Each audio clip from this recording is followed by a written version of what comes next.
गरीब अम्मा इडली डोसा वाली।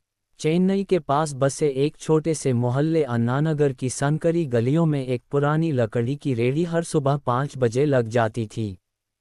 उस पर उबलते हुए इडली स्टीमर की सीटी और तवे पर चढ़ते डोसे की खुशबू से पूरा मोहल्ला जाग उठता।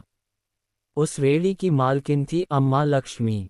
उम्र लगभग 65 साल, सफ़ेद बाल, झुर्रियों भरा चेहरा और आंखों में ममता का समंदर। लोग उन्हें बस अम्मा कहते थे।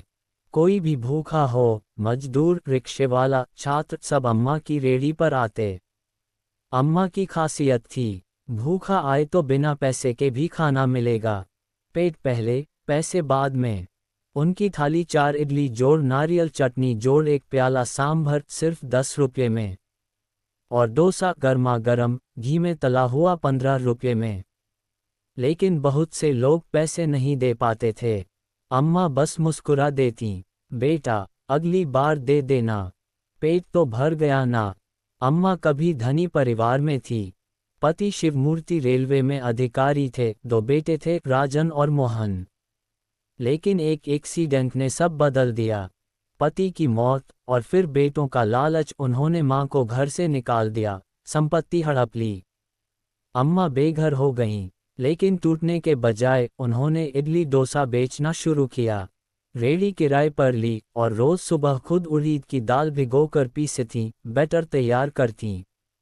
एक दिन एक छोटा लड़का मुन्ना, जो झोपड़ी में रहता था, अम्मा की रेहड़ी के पास आया।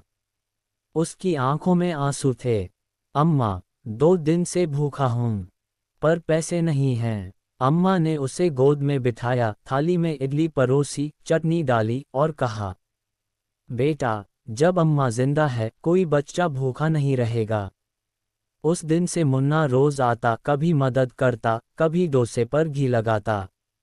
अब वो अम्मा का सबसे भरोसेमंद सहायक बन गया। एक दिन एक युवा अधिकारी आईएएस प्रवीण कुमार, जो सोशल मीडिया पर गरीबों की मदद के लिए मशहूर था, सुबह की सैर पर निकला। उसने देखा एक बूढ़ी औरत गरीब बच्चों को इडली खिला रही है। उसने मोबाइल से वीडियो बनाया और पोस्ट किया। ये है चेन्नई की असली माँ, गरीबों की अम्मा। वीडियो वायरल हो गया। लाखों लोगों ने अम्मा को सलाम किया। कुछ ने दान भेजा, कुछ ने मिलने की इच्छा जताई। कुछ ही दिनों में टीवी चैनल अम्मा के पास आए। इंटरव्यू हुआ। अम्मा ने पूरे सम्मान से अपनी कहानी बताई, बेटों की बेवफाई से लेकर आज तक की यात्रा। राजन और मोहन ने जब टीवी पर मां को देखा तो शर्म से झुक गए। वे अम्मा के पास आए। अम्मा, हमें माफ कर दो, हम तुम्हारे बिना अधूरे हैं। अम्मा ने उनकी आंखों में देखा और कहा, मां का दिल समंदर होता है बेटा।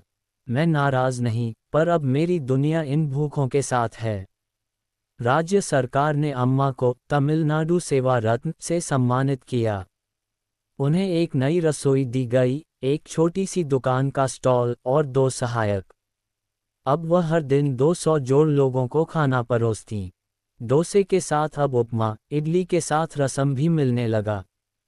अम्मा भोजनालय के नाम से स्टॉल शहर भर में मशहूर हो गया। एक दिन एक बच्ची, जो रोज स्कूल से पहले इडली खाती थी, अम्मा से पूछ बैठी, अम्मा, आप इतना क्यों देती हो सबको? अम्मा ने हंसते हुए कहा, बेटी, मैं भूखी थी, मेरे पास कोई नहीं था। अब भगवान ने मुझे सब दे दिया है, भूख मिटाना अब मेरा धर्म है। सीख, असली माँ वही होती है जो सिर्फ अपने बच्चों के लिए नहीं, दुनिया के हर भूखे के लिए रोटी बनाती है।